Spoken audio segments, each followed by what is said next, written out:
Hi, I'm Michelle Bega with a look at what's happening in Latin America now. But first, our news trivia. Which two Latin American countries inaugurated a new roadway connecting their nations? We'll have the answer later. The death toll keeps climbing in Haiti after an earthquake rocked the island. Rescuers are rushing to locate and help survivors.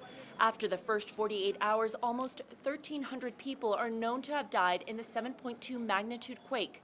Thousands more are injured and missing. Latin American countries have pledged to send aid. Colombia has sent rescue missions, Mexico and Dominican Republic food and medical supplies.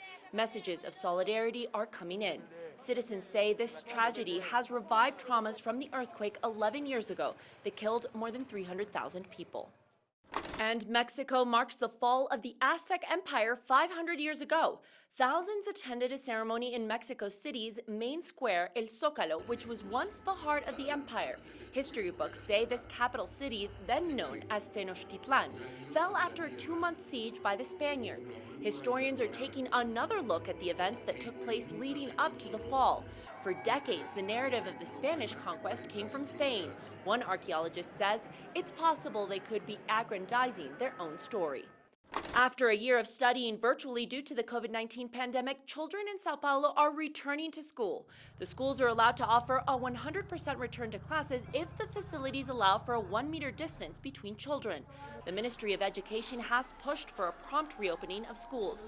Many parents and teachers reportedly feel fear about rising contagion levels. Brazil has one of the highest COVID death tolls in the world. Health authorities in the highly populated mega city of Sao Paulo also organized a 34-hour marathon vaccination campaign. It was aimed at residents 18 to 20 years of age. Chilean fans are finally returning to football stadiums. Fans of the teams Unión Española and Colo-Colo were able to celebrate and enjoy a live game at the Santa Laura Stadium. It's the first game in more than a year. The Chilean Football Association lifted restrictions on 3 stadiums that were imposed during the pandemic.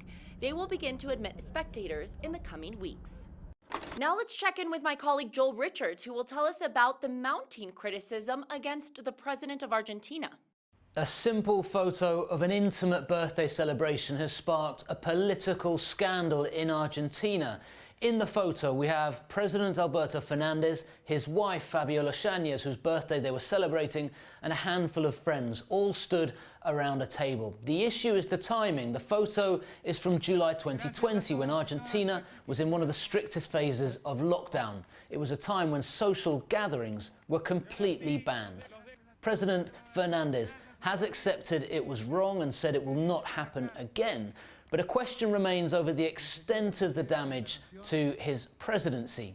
The opposition are pushing for a political trial, although that is unlikely to prosper as they do not have the votes in Congress. But we are just weeks away from crucial midterm elections, and speculation is rife over what effect this scandal will have on voters. Okay, now let's look at what stories we're following for next week. First, Guatemala is going through one of its toughest moments with the COVID-19 pandemic. President Alejandro Yamatei declared a 30-day state of emergency and an overnight curfew beginning on Sunday. The Delta variant is said to be causing more outbreaks. The country, with a population of 17 million, is recording record numbers of coronavirus cases. There are more than 4,000 new cases daily. Second, Peru has proposed hosting a meeting in Lima with South American foreign ministers. The subject up for discussion would be COVID. They would explore how to create joint strategies in the battle against the pandemic. The Pan American Health Organization says the pandemic has disrupted Latin America's essential health services. And third, Colombian police have reissued Interpol red notices to help capture some leading FARC dissidents.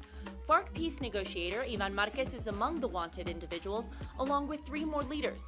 Colombian officials called on Interpol member countries and made a special call to Venezuela to provisionally arrest and extradite the men.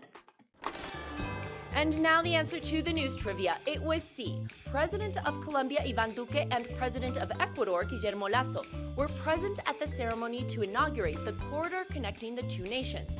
The project also included 19 kilometers of highway in Colombia and 4 bridges, and required an investment of $63 million. The road passes through Colombia's Tumaco region, which is plagued by narco trafficking, as it is a strategic drug trade route. And that's it for this week. We'll see you again soon on Latin America Now.